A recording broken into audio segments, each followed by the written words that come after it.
Would you rather stick a needle in your eye or let somebody else finish your homemade pie? Would you rather pee in a sink or dress up like a sexy female version of Link? Would you rather watch this movie or get up in front of a crowd and prove that you're groovy? Would you rather should not have been made. Although horror movies do help you get laid, this movie is complete, utter shit. And I think that's all for this bit.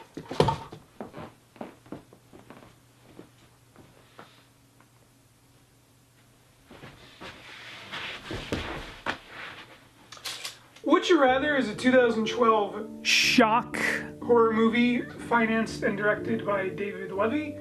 I found it one night while looking for a halfway decent horror film to watch when I got home from work. I guess it was more morning at that point. Whatever, I ended up settling on the movie Cube, which was exactly what I was looking for. Before I happened upon Cube, I stumbled upon Would You Rather, and it just looked so ridiculous that I took a mental snapshot of it to watch later with my friends. And that's exactly what I did. Or that's exactly what I tried to do, because I fell asleep and I left my friends to the torture that is Would You Rather. Don't feel too bad though, because they did tell me everything I needed to know about the movie in excruciating detail. That's not why I'm talking about this movie though. No, the reason I am talking about this movie is because of a story I was told. A friend of mine, somebody they work with, they were talking about oddities on Netflix, specifically great examples of psychological horror. So the person they were talking to brought up Would You Rather as a great example of the psychological horror. A great example of a psychological horror? Would you rather whip Travis or stab any player? Well, I said to myself, I will just have to prove this stranger that will never, ever watch this video wrong then. Would You Rather follows a single mother trying to raise her son. It's really about a brother and sister, but that fact is so unimportant that it is interchangeable. It's honestly more akin to a mother-son relationship anyway, so I'm just gonna stick with that. Mommy's sister has a tough time raising brother's son because he has some rare disease that requires the need of a bone marrow transplant. Mommy's sister is called into their doctor's office to meet an eccentric rich man. He invites her to a dinner the following evening where she will be playing in a competition of sorts over the funds to care for everything she will ever need. The competition turns out to be a game of Would You Rather, the childhood game where you give the player two ultimatums and they must follow through with whichever one they choose. Except in this version, all of the choices are related to bodily harm, and the winner seems to be predetermined, which defeats the entire purpose of this game, outside of the audience wanting to be shocked. You may have noticed that I've been reluctant to use the word shock both times I've said it so far. That's because this movie isn't shocking. This movie is nothing. Just look at the opening shot. The opening shot is one of the most important things to a movie. It's the audience's first impression. Almost like a still image, it should capture the main character, the main conflict, and the tone all within the composition. This is the opening shot of Would You Rather. She's sitting in a closed diner for a job interview. What does it tell us? I guess it tells us that she's desperate. There's no hints about her future though. There's nothing about who she is or what she's gonna have to deal with. Nothing hinting at themes. No, she's just sitting in a restaurant. What about the tone? Well, everything's bleak, it's muddy and washed out. There are things I can say about this, except the exact same could also be said for just about every other movie that has been made since 2010. How does Mommy's sister act? Wide-eyed and naive. Okay, this is a symptom of a much bigger problem in this movie. Our main character has a serious case of blank slate syndrome. The reason why the opening shot doesn't tell us anything about her is because there is nothing to tell. She has nothing going on about her that makes her an interesting character. Well, she has something. She has a relationship with brother-son. But there's nothing unique about the way she acts or the things she does. She's good at everything she needs to be and bad at everything else. She is a blank slate, an empty shell of a character, a void of personality intended for the audience to latch onto. So Mother Sister accepts the invitation and ventures forth to the eccentric rich man's house. She is led into a large parlor room where she meets everyone who's going to die. We have Ricky from Trailer Park Boys, we have Old Lady, we have Old Man, we have Army Man, we have Gary Stu, we have Crab Man. Hey, Earl. Hey, Crab Man. We have a porn star struggling to hold on to the idea of actually moving from small-town USA to become a big actress in Hollywood. There's also the eccentric owner, Mr. Lambert, his son, and their butler. At this point in the movie, they feel the need to set up that something is going to happen with the doctor that called Mommy Sister into their initial meeting. He sits in his office feeling guilty about sending Mother Sister to the game. The reason he knows about the game is because he won once himself. I mean, if he really wanted to help, he could just, call the police or something. Holy fucking shit, close your fucking mouth. The party moves into the dining room for a last meal. It's here we quickly find out what the game is all about, as Mr. Lambert offers Mother Sister $10,000 to break her veganism they vaguely referenced once before to eat some meat. Luckily, she's proud enough to... Oh. It is the same for a recovering alcoholic, offering him $50,000 to chug an entire decanter of scotch. Luckily, he's proud enough to... Oh. So then we have this arbitrary scene where the players ask a bunch of utterly pointless questions. After dodging every single one, Mr. Lambert tells them all that they can either leave now or stay for the rest of the night. They all decide to stay and immediately regret it. The butler brings out an ECT device and proceeds to hook up Crabman and the porn star. He's given the choice to either shock himself or the porn star. Being this the A-grade psychological horror it is, Crabman decides to shock himself, which shows how compassionate he is. Hey, Crabman. The butler moves the device from him to the old lady. The porn star is given the choice to either shock herself or the old lady. I'll give you one chance to guess what she decides to do. Come on, there's no judgment here. Don't be afraid to rely on stereotypes as much as this movie is. Because, yeah, you're right, the punk bitch decides to shock the old lady. The butler moves the ECT device onto Ricky from Trailer Park Boys. The old lady is given the choice to either shock herself or Ricky. I think it's pretty reasonable for the old lady who has already been shocked to shock the big, strong man sitting next to her. No surprise there. The doctor grabs a gun from his bedroom and gets into his car. I'm pretty sure the only reason they have this here is because they needed something to use as a transition during the scene in the dining room. It doesn't work. For some reason, Ricky from Trailer Park Boys isn't given the opportunity to shock anybody. Probably because of this. You know, this. The old man dying. He was the one sitting right next to him. But that's not really fair.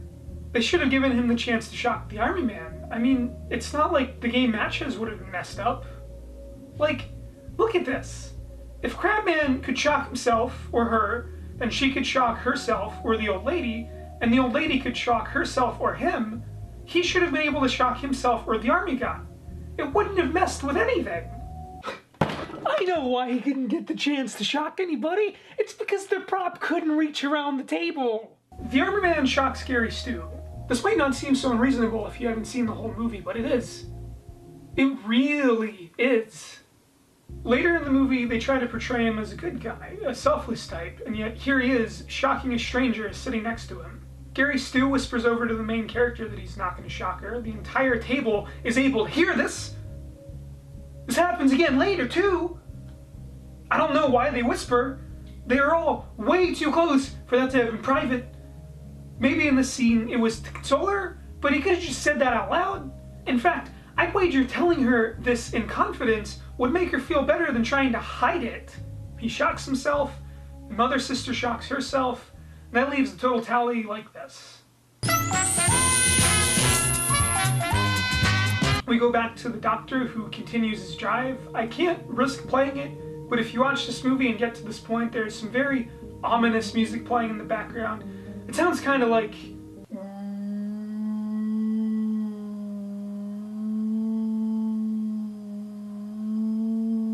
That'll be important later. Mr. Lambert goes off to attend to some important thing outside of the room. I guess he just has that, something more important than a room of kidnapped civilians. All of the other, I'm sorry, what could possibly be more important to him right now than this room of kidnapped civilians?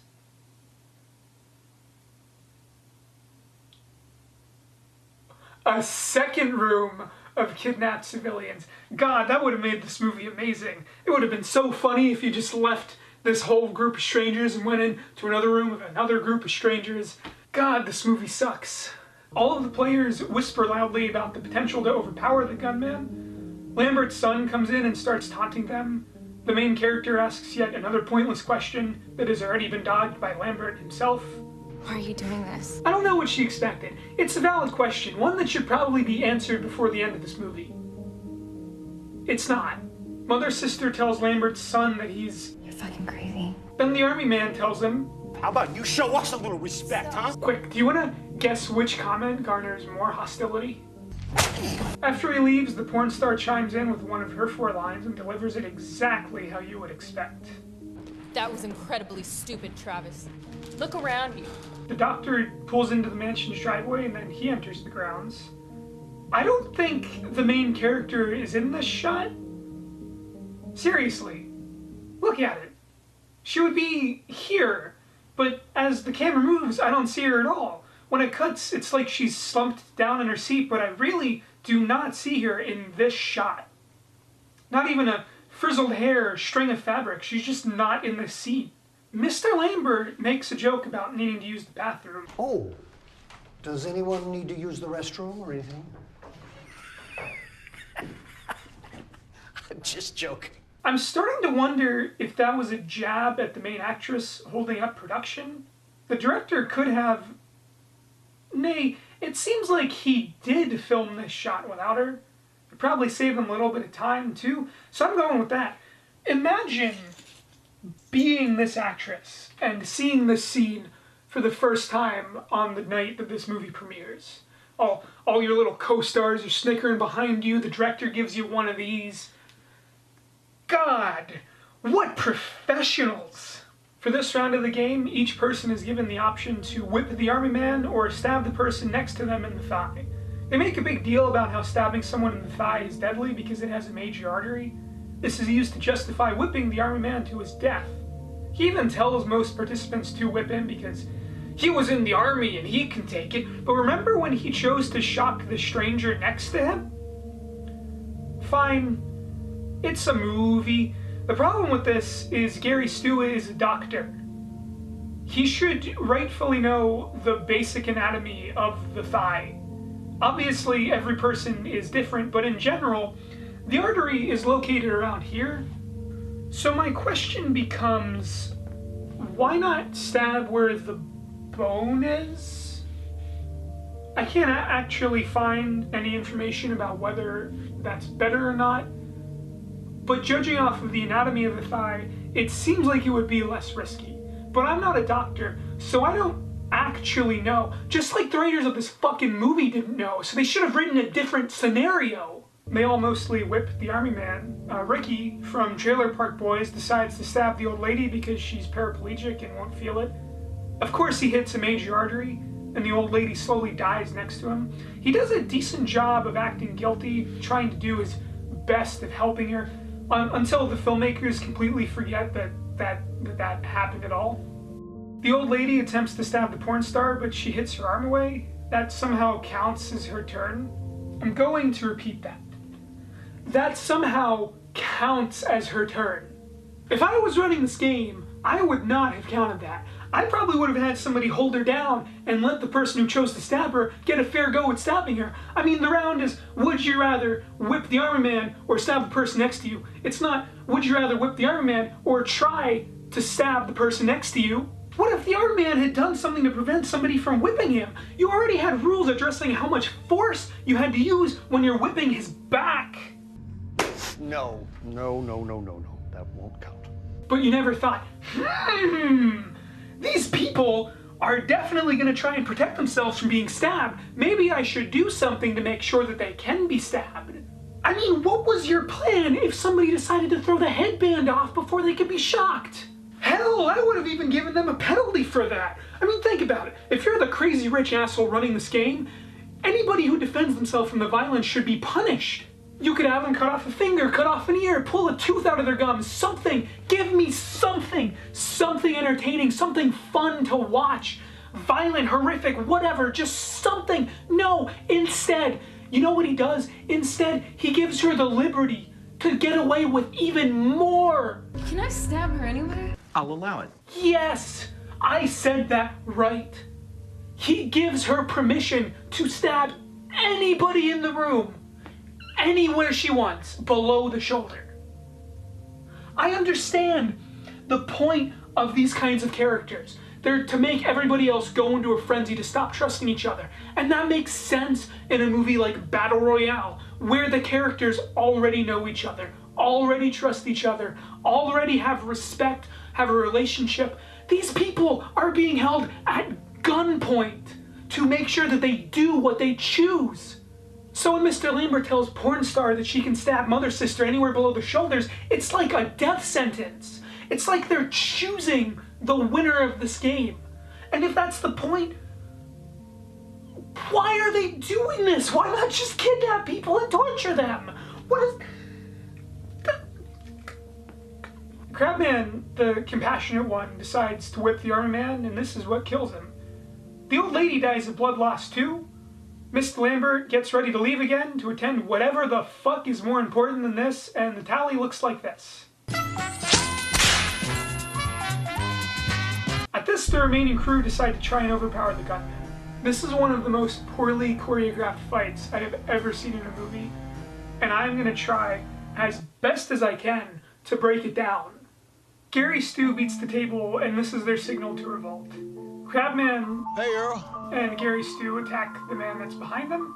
Crabman whips the guard's legs and he falls over. The butler pushes Mr. Lambert down and rushes to them, but is stopped by Gary Stu.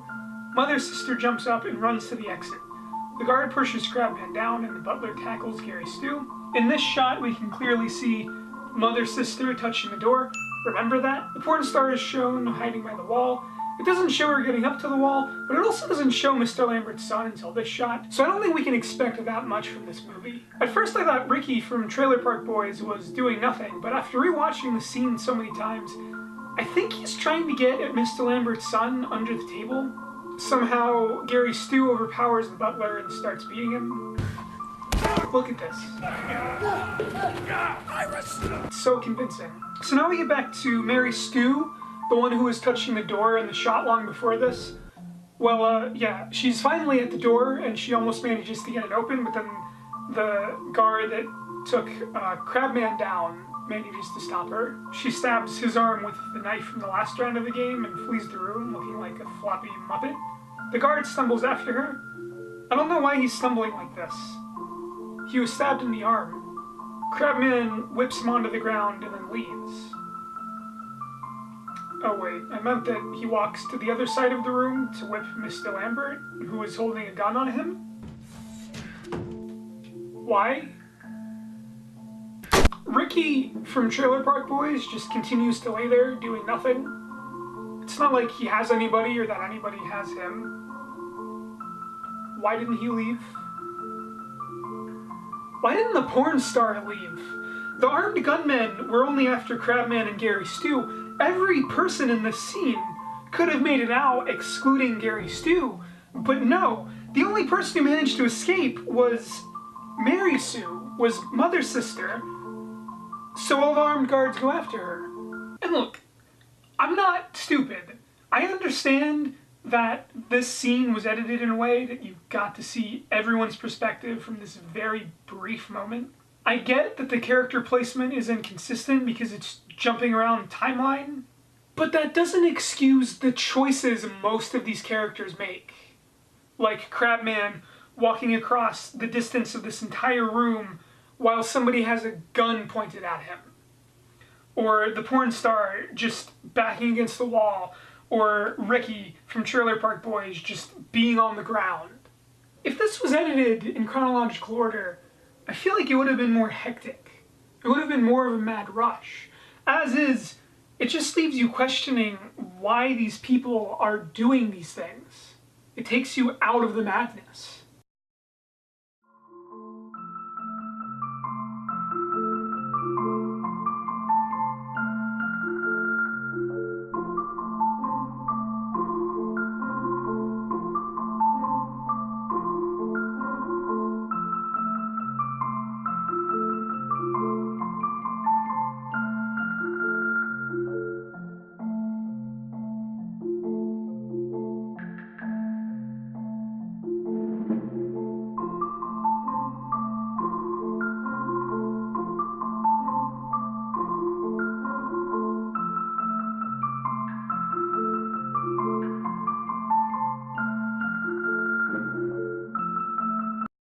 Mother sister runs to a locked door and doesn't unlock it for some reason.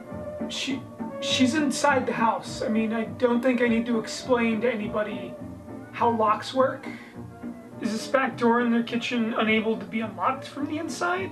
Well, it's too late. Somebody's coming. She hides in a stairwell only to watch the butler walk around the kitchen. Then he sees her because she's not really hiding. She's just kind of standing there, despite the large glass window in the door.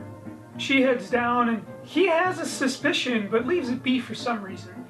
He's hunting a human. You would think he would want to search each and every room in this large mansion. What, is he afraid? He has a gun! Mr. Lambert's son wanders around the house. He doesn't really do much to help. I have failed to mention that Mr. Lambert has constantly brought up some event that his son was a part of the previous year. It was probably rape. He goes into the basement and finds the girl, then tries to rape her. But luckily, this just so happens to be when the doctor arrives. Oh, that's it. This guy that the movie has devoted almost 10 minutes to immediately dies. Did he call the police? No. Did he do anything to help? No.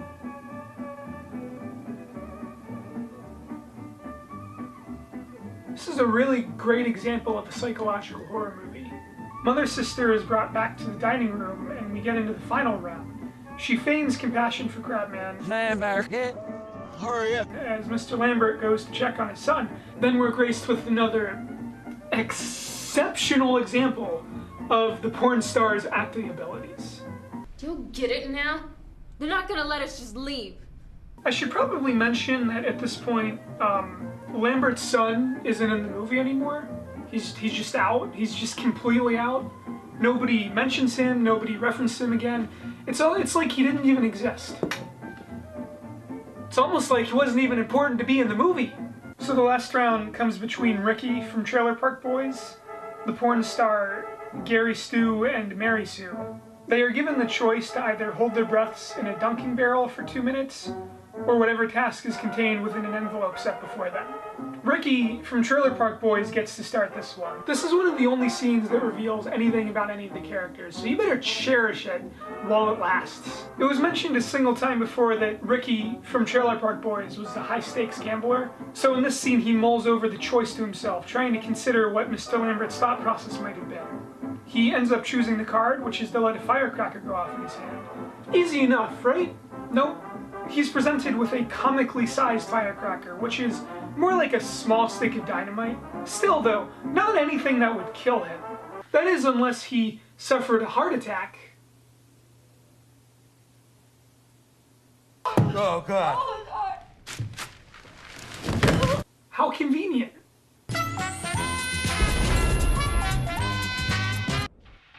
Gary Stu gets the next round and he chooses the card because he doesn't think holding his breath for 2 minutes is realistic. Again, this is a doctor talking. His card is to cut his eye with a razor blade. This is the scene most people talk about. It's the poster for the movie, and I'm sure everyone's wondering how much of it they show. They show nothing. The camera turns away just as the blade is about to touch his eye. Then for the rest of the movie, he covers his eye with his hand. I will say that the editor does a really good job implying the violence, but that's just not enough for me. And I'm betting it's not enough for most horror fans as well. We move on to Mary Stu, who, after seeing the horror that is the envelope, chooses the dunking barrel. Can she hold her breath for 2 minutes? Will she make it? Does she even stand a chance? Of course she does, because she's the main character. And that just leaves the porn star. It's revealed that her daughter or something was drowned by her husband. Whatever, who gives a shit? The point is, her envelope is to hold her breath in the dunking barrel for 4 minutes. Mr. Lambert claims this is possible because the world record is much more than that. I looked it up, and the world record is 22 minutes. But that was a professional athlete who had time to prepare himself.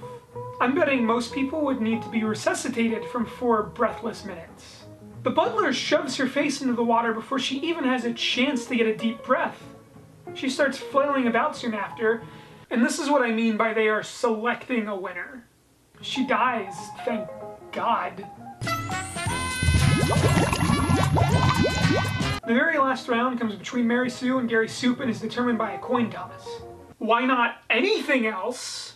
The reason it's determined by a coin toss is because the round itself is to shoot the other person or walk away without any of the money.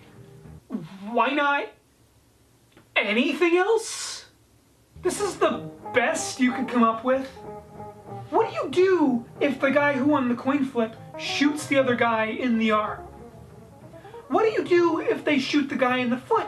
Do they have to die for it to count? You didn't seem too specific with the porn star earlier. Are you really going to have hard, set rules now of all times? And even if they shoot them in a typically fatal area, what do you do if they don't die? This is really the best you could come up with. Not you, the writer. I am talking to the writer right now. Writer, this is really the best scenario you could think of. Of all the things that these two characters could be forced to do to each other, the best you can come up with is they have to shoot each other. Iris wins the coin flip because she's the main character. And Gary Stu is liberated and sure they will get to walk out alive. He starts talking to her about his own personal problems and you can see a future for them. You can see them forming a relationship, putting an end to this rich asshole's shenanigans, maybe getting married, having each other to lean on for support. So Iris kills him and wins the game.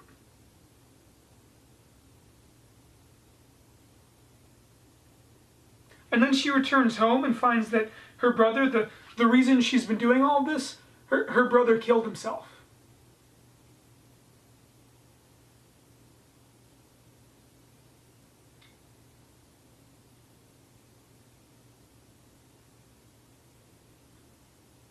Truly a great psychological horror movie. I want to start off by talking about some little things that bother me about this movie. Stuff like this shot, or how long the intro is, or whatever the actor's doing here, or these cups. Oh, these goddamn cups. Or how this shot is supposed to be night. You know, little unimportant things. Like the music. The music in this movie is shit. Not only, it doesn't make sense. Music in movies is used to convey ideas and themes. I'm not saying vocal music doesn't do that. What I am saying is that instrumental music needs some kind of context. In movies, that context is the story, or what the characters are going through. So you use the motif that represents those ideas every time the idea comes up, which makes the audience associate those ideas with the motif. It should get to the point where you can use the motif as a form of exposition to make the audience know what a certain character is thinking, or feeling, or why they made a certain decision, rather than using more expository dialogue. Instead of having a character go, "Hey, remember earlier in the movie when that thing happened?" You just play the same musical notes and then hope that the audience isn't so stupid that they forget what those notes are associated with. The thing about the music in this movie is that they're just playing it to play it. There's no associations with themes or ideas or character motivations. They just tack on a boring song to go along with a boring scene that needs something to not be so goddamn boring.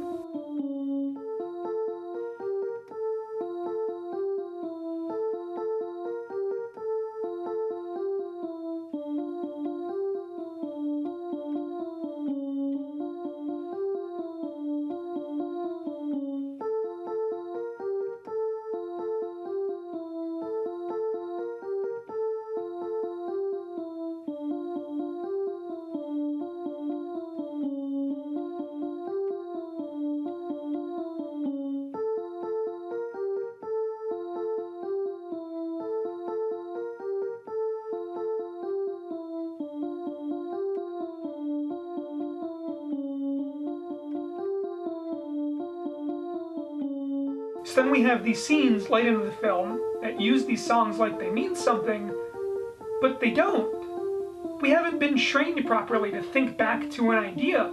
Also, the songs are really boring and they suck and I hate them. If I could only give you a single problem that needed to be fixed in this movie, it would be the acting. Some of them do a fine job. Some of them do a damn good job. I love Mr. Lambert. He fits this movie perfectly. I want to see him in more movies playing this same kind of guy. We haven't really had anybody like this in horror movies for a while, a horror icon. Well, I think he's the man to do it. He treats the material with respect, while at the same time making fun of it to the point that you have fun. I thought his son did a decent job, but that's mostly because I like him as an actor. The butler, Ricky from Trailer Park Boys, and even Crabman all did convincing jobs. Hey, Crabman. Old Lady, Old Man, and Army Man did serviceable jobs. So did the guards. So why then? Were the three main characters the worst actors of them all? I am, of course, talking about Mary and Gary Poop and Porn Star. The porn star sits with this dumb look on her face in every single shot she's in. I wouldn't be surprised if some of these were actually reused. Her delivery is like... It's like when you ask your mom to play a character for you. She's one step away from reading the line off a script. Just listen to her delivery. Do you get it now? They're not gonna let us just leave. If you took these lines and said them in any other way, it would be an improvement. They're not just gonna let us leave. They're not just gonna let us leave. They're not just gonna let us leave. Do you get it now? They're not gonna let us just leave. They're not just gonna let us leave. They're not just gonna let us leave. They're not just gonna let us leave. They're not just gonna let us leave. Gary Stool, I don't really know what his problem is. I think he might just not have anything to work with. It could be the director, it could be him, it could be the script, it could be some unseen context during filming. I have no idea. He's trying so hard to be the perfect, reasonable, level-headed gentleman, but he comes off as the exact opposite of that. I think he would do a really good job as the son of Mr. Lambert, or like Randall in Monsters, Inc. He seems like a sneaky, conniving shell of a man. There's something darker under those eyes. So I guess he's just poorly casted. Mary Whoop, the main actress? Whew. I haven't seen Brittany Snow in a lot. Certainly not in anything I remember. Her mouth hangs open regardless of the emotion she's trying to convey. She delivers her lines in dramatic whispers. My goodness, what is her character even? What is there to say about her? She just sits in a chair and has punishments inflicted onto her. I mean, shooting Gary Goop was a pretty big character moment. Too little, too late. All throughout the movie, she plays what I would describe as a deer caught in headlights. She's a vegan, she is a brother, she likes collecting blue cups. She doesn't do anything. Her character is totally passive to the story she's in. She has less character than Crabman. I don't think there's a single other character in this movie that has less character than she does. Excluding, like, the guards. You could say she's meek or shy or desperate, but those aren't character traits. Those are results of the situation she is in. We don't have any idea what kind of person she is, and that would be fine if she wasn't the main character. I really like the concept of this movie. It's very simple, it's very easy to get, and those things lead to an accessible story. I don't think accessibility is necessarily a bad thing. The problem is that with an accessible movie, they usually don't do more than that. So you have a movie like One Missed Call. It's easy to get, it sounds fun, and it does so much with the concept. By the time it's finished, you can't believe you just sat through a 2-hour movie. And then you have Would You Rather. It's easy to get, it sounds fun, but it's ridiculously boring to watch. Nothing happens in it, or rather, not enough happens in it. I see this a lot, particularly in American movies. Somebody has a terrific concept, and then they just shit out a film. Somehow, the concept itself manages to propel the film up to something unobtainable, even by some of the best horror movies ever made. Yeah, I'm gonna get to The Purge one day. I love this idea. I love the idea of a group of strangers meeting up at the will of some rich asshole who's gonna pay them money to do unspeakable things. But there's hardly any of that in this movie. It's a whole lot of people talking to each other and a whole lot more of them being upset over what they're being forced to do. All in all, we get 4 rounds of this game, and what they're forced to do is visually uninteresting.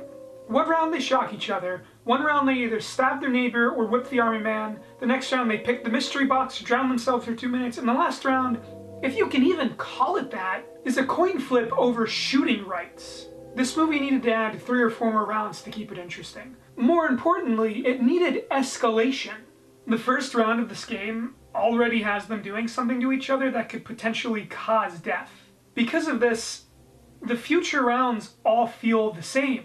There's nothing making each round worse than the last. There's nothing increasing the intensity. It's just round after round of, would you rather kill somebody this way or that way? No sane person would be okay with this. That's why you need to start light. Trick them into the game. Start out with something small, like eating something gross or stripping nude, something to establish normality to the situation. Then the next round can be like, I don't know, giving yourself an ear piercing. That kind of stuff. You cannot, I repeat, cannot rush into people murdering each other and expect anybody to accept the situation they are in. The writer clearly knew this because he wrote in that there are armed gunmen ready to shoot anybody who doesn't abide by the game's rules. And since that's the case, nobody is making decisions based off of their own morals. They are making them out of survival. To me, the horror of this concept comes from within. I would be terrified to see what an average person would be willing to subject themselves to, all for an easy bit of money. And in that regard, this movie completely misses the mark. For the most part, the only options that are given is to hurt somebody else. Again, I do not think anybody would be okay with that. Realistically, you would need to have them do something more self-inflicted. Something like, would you rather cut off a finger or scar your face? If it was set up this way, then the players wouldn't have to be forced to stay there. They could leave at any time, and the host would have no reason to fear police action, since they are doing these things by their own choice. And let's talk about police action for a second. This fucking movie pretends that not one person, not one single winner, ever went to the police to tell them, hey, there's this crazy rich asshole who has killed dozens of people. Not one. How long has he been doing this and not a single person has said, screw the money, this needs to be stopped? The main character doesn't. The doctor who felt guilty about sending the main character doesn't. So they just keep letting this game go on and more innocent people die. If this was by choice, if this was self-inflicted trauma, I could see this staying a secret. You wouldn't want your source of income to disappear, and the winners could rationalize the violence. This movie just basically has them kidnapped and tortured, and then they're okay with it because they get money. Given the freedom to choose what they're willing to subject themselves to would also give us insight into the characters. We would get a sense of why they're making these decisions. As the escalation continues, somebody would have to die. Not by any one person's hands or the group as a whole. It'd have to almost be like an accident, like the way Ricky from Trailer Park Boys died. And then the reaction from the host would clue everybody in on how expected this all was. The harsh reality of the intensity of the game they're playing would start to set in, and it would stop being a game. It would turn into a very serious competition where people are trying to one-up each other all for a little bit of extra cash. Opening with a specific character was the stupidest thing David Guy Levy could have possibly done.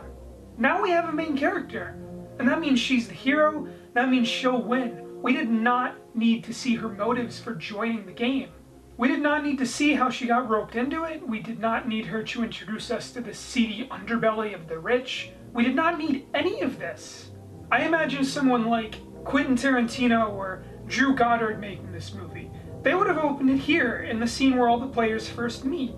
Devote some time, around 10 minutes, to introduce them all. We learn the bare basics of who they all are, how they got there. Then we move to the dining room where they all talk more over a fancy meal. We learn a little bit more about each one for 10 to 15 minutes. Maybe sprinkled throughout this dinner are a few challenges like making the alcohol drink alcohol or making the vegan eat meat. The meal ends and it moves on to the real game. Each and every decision is peppered with some form of characterization, some deep, personal reasoning. They start out by using each other for support, but as the game turns more sinister, they get agitated and begin to disassociate. And bam, we no longer have a main character, but we're still invested in what's going on. That means we have no idea who's gonna live, who's gonna die, who's just gonna leave.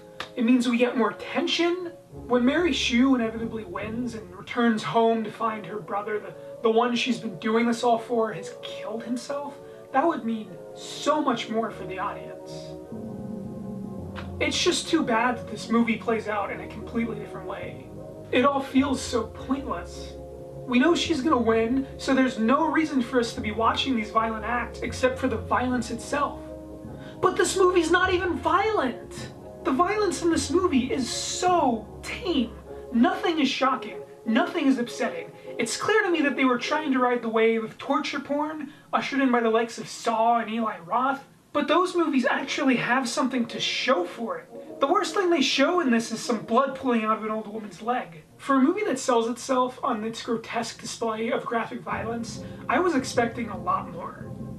And the lack of violence messes with the tone as well. You have this ultra-realistic, dark, cruel world that the characters inhabit. You have this semi-crazy guy who you don't really know what he wants, and then the violence is nowhere to be found.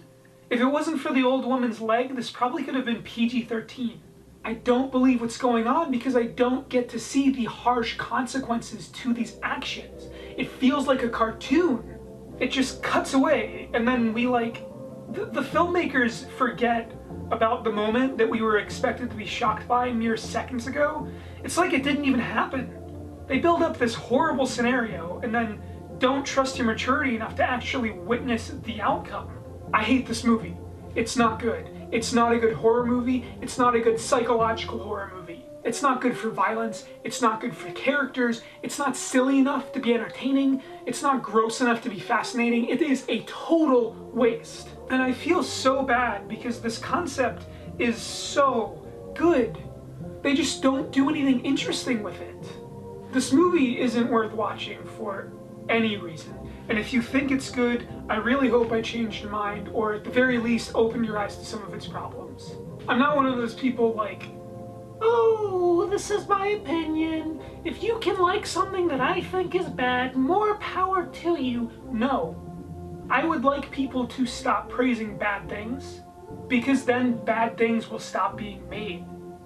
Now I'm sure some of you are going to think I'm very egotistical because I obviously think what is my opinion is actually truth. But to that I say no.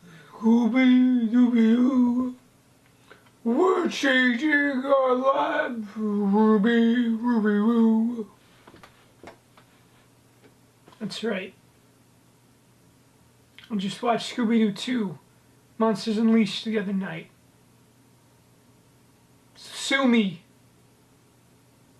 I like those movies. Learn to admit when something you like is bad.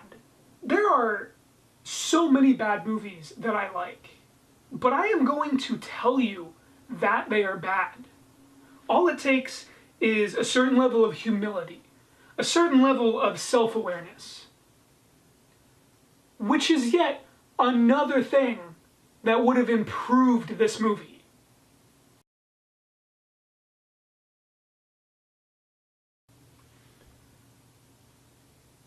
This is the worst Lego piece of any Lego piece.